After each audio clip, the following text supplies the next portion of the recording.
there are those in the industry who would say that it is the grandchild of what was always called advertorial.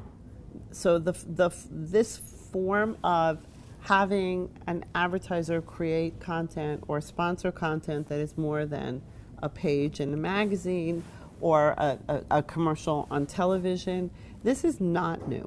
What is new is, and that's why I said sort of the grandchild of it, what is new is that in digital advertising, it's more dynamic, it's more real time, it can be better targeted to specific users, and there's a big debate now about how customized, how targeted before it becomes a losing proposition financially. The results of the study that were presented here today answered a need in the marketplace for what are consumers thinking and saying about native advertising. We focused on in-feed sponsored advertising, which is one of the 6 forms of advertising that the IAB and its members defined in the Native Advertising Playbook. It is one of the more popular forms of native advertising out there, and we viewed this particular kind of advertising, all of native advertising and in-feed sponsorship, as something that has great potential for publishers to garner revenue and a potential growth area for the industry.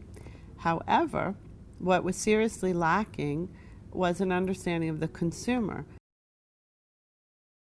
There are key drivers that enhance the consumer experience with the ads as well as with the site, and those are relevance, authoritativeness, and authenticity or trustworthiness.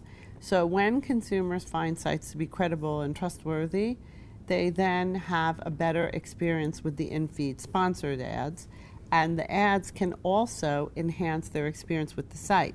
Now, the interesting finding was that the general news users tended to be the least receptive to this kind of advertising on general news sites.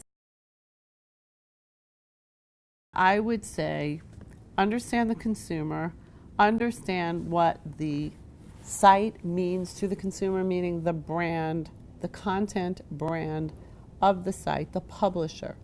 Understand the brands that are coming forward to advertise and to use in-feed sponsored advertising, because the most important thing is the proper fit for the consumer experience. They will respond very poorly to advertising that is in-feed sponsored ads if they don't have those key ingredients, meaning the authoritativeness, the relevance, and authenticity or trustworthiness.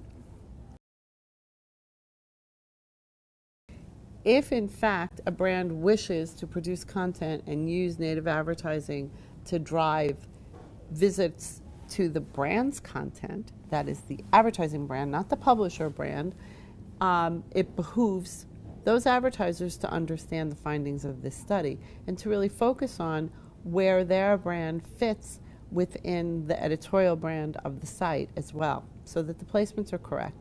There's also a lot to be learned from how content is created. Brands have many years of experience creating products, creating brands, but they're not necessarily content creators. So this kind of work is extremely useful to advertisers in understanding if they want to be in the content creation business around their brands, they have to do things in a certain way for those things to resonate with consumers. I would personally like to see us go to other genres, not just the 3 verticals within news that we covered. I would also like to look at some of the economic work that needs to be done, like we need to understand how much revenue is really going into native advertising, what sorts of margins, how profitable, different business models for the creation of native advertising and the selling of it and the monetizing, more broadly speaking. We need to, I would also very much like at some point to start putting together the analytics pieces with the kinds of work that we did here, where you talk to consumers, not just the analytics side allows you to interpret measured behaviors. And there's a gold mine of data out there that is collected regularly. What it lacks is what we did in this study. So I'd like to see more work across the two. But again, this is another big industry issue. How do you bring together data with more traditional forms of consumer insight and consumer research?